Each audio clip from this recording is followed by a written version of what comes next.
Pensiero del giorno, lunedì 2 dicembre.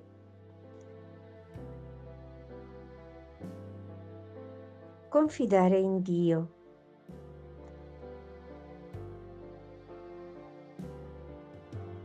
Abba, Padre. Gesù pregava il Padre suo.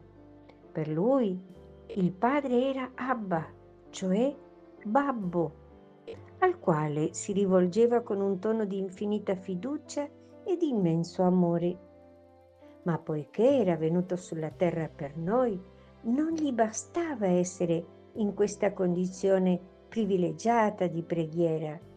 Morendo per noi, redimendoci, ci ha resi figli di Dio, suoi fratelli e sorelle. In questo modo la sua divina invocazione è diventata possibile anche per noi.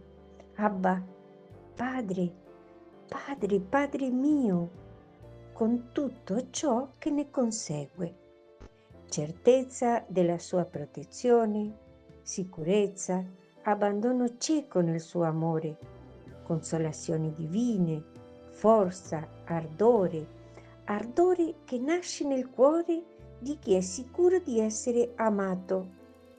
Sì, il Padre ci ama, è nostro Padre. Cosa possiamo temere?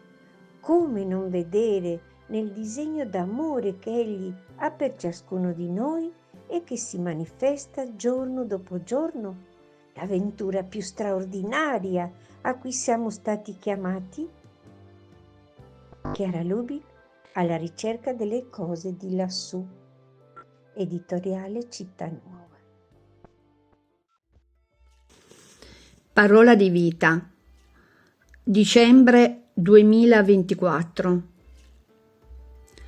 Nulla è impossibile a Dio.